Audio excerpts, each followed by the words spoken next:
pimpinan, ketua, para wakil ketua yang saya hormati, Pak Menteri, Pak Sekjen, Dirjen, dan para BUMN di bidang pertanian yang hadir pada siang hari ini. Saya akan menyampaikan dua hal terkait dengan evaluasi dan proyeksi. Dan dalam evaluasi ini ada apresiasi tapi juga ada kritisi, begitu juga dalam proyeksi ini ada evaluasi, ada kritisi, dan juga ada apresiasi. Saya mencatat per 3 Juli 2020 realisasi anggaran Kementerian Pertanian sebesar 44,03%. Dari 14,06 triliun artinya baru terrealisasi 6,19 triliun, Pak. Kalau dibaca secara sederhana berarti program Kementerian Pertanian masih sebesar 46% lebih yang belum sampai ke rakyat. Dan ini terkonfirmasi ketika saya melakukan reses kemarin, ada keluhan dari petani di Kabupaten Rotendao, selatan Indonesia beranda depan Republik, yang mengatakan kami kesulitan pupuk. Artinya program ini belum sampai ke petani. Ada contoh lain, terkait juga dengan penanganan ASF, virus Afrika yang menimpa babi, yang hari ini juga ternyata belum bisa dituntaskan. Kalau kita membaca serapan anggaran 44,03%, ini sebenarnya mengindikasikan bahwa banyak program yang belum sampai ke rakyat. Karena itu Pak Menteri, secara konkret saya berharap Kementerian Pertanian bisa bekerja lebih cermat, lebih cepat, lebih tertib dengan arah dan orientasi yang terfokus. Yang kedua, sejak pertama kali saya ada di Komisi 4, Pak Menteri selalu bicara pada level ideologi dan paradigma kedaulatan pangan, kemandirian pangan. Pada level ideologi dan level paradigma, oke. Bagaimana dengan level regulasi dan aksi implementasi? Pada level regulasi dan aksi implementasi yang terjadi adalah ketahanan pangan.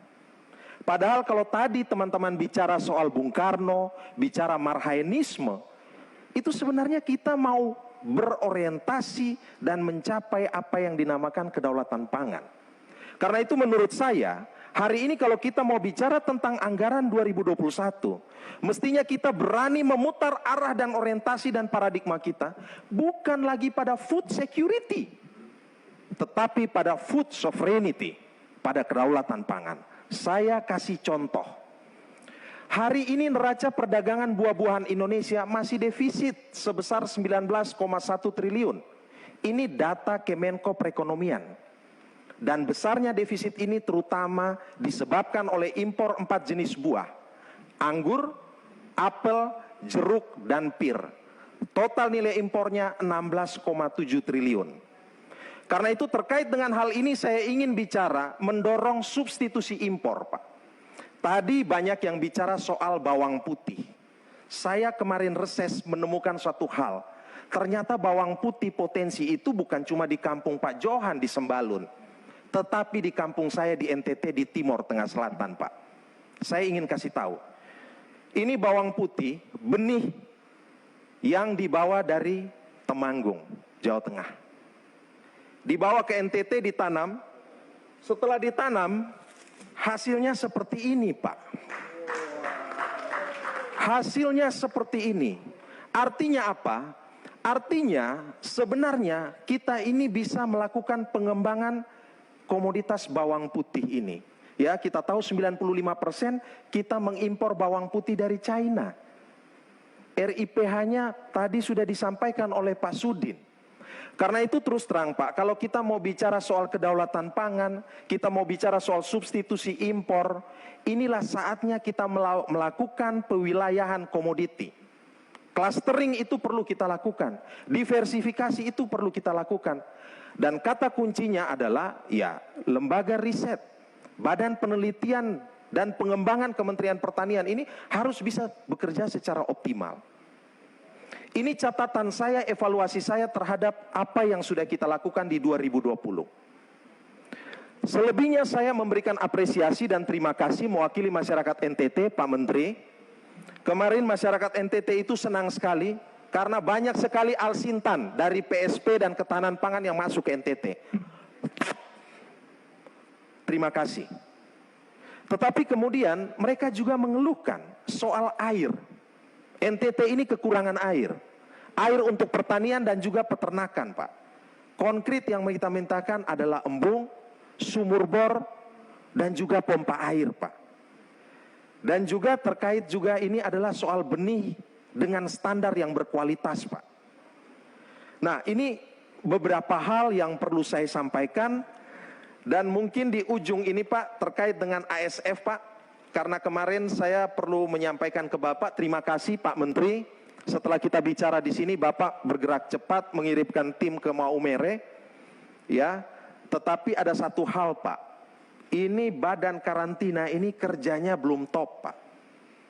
Saya ingin tanya, badan karantina ini udah tangkap berapa banyak sih? Karena yang terjadi dalam kasus ASF di NTT itu, Pak, itu sumbernya dari Timor Leste. Dan bahkan sampai kepada produk olahan itu juga menjadi sumber ASF. Kenapa? Orang di NTT itu punya kebiasaan, Pak, ketika dia makan sosis dari Timor Leste, sisa-sisanya itu diberikan kepada babi. Dan kalau ini tidak bersih, berarti berbahaya. Nah, kemarin mereka memberikan usulan kepada saya adalah, mungkin Pak, perlu juga dipikirkan dibantu dari segi bibit, Pak.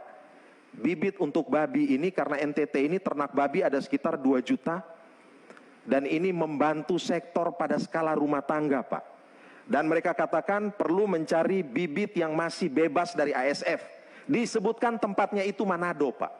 Solo mungkin, tetapi kemarin ada kasus, ada sekitar 6 babi yang meninggal di Solo ini, Pak. Nah, ini ada beberapa hal yang bisa saya sampaikan. Seizin Pak Ketua, Pak Dedi dan pimpinan, terus terang Pak, ini masyarakat NTT ada titip proposal banyak sekali ke saya, Pak. Mungkin nanti bisa saya sampaikan sekaligus juga dengan bawang ini, Pak. Ini ada di 10 kecamatan di Kabupaten TTS, Pak. Luas lahannya sekitar, yang mereka sebutkan ke saya, ada sekitar 800 hektar yang mungkin bisa ditanami, Pak. Ketinggiannya 1.300 meter dari permukaan laut. Saya kira ini yang bisa saya sampaikan. Mohon maaf kalau ada yang kurang berkenan, tetapi poin kita adalah semangat untuk membangun bangsa. Sekian dan terima kasih. Pak Ansilema, tadi mau minta bibit babi, harganya kira-kira per ekor berapa? Pak Sudin, ini yang saya ini bukan peternak, ini yang susah saya jawab. Harganya supaya nanti ada perencanaan yang baik, anggaran yang tepat. Kan begitu. Saya mohon waktu, Pak, biar saya bisa ngecek. Bukan 9 juta kan? Kayaknya bukan 9 juta, karena yang kemarin yang mati babi, ada yang harganya 9 juta. Berarti anakannya tidak mungkin sampai 9 juta. Sudah, tidak ya, mungkin, terima kasih, Pak. cukup, udah. Ya.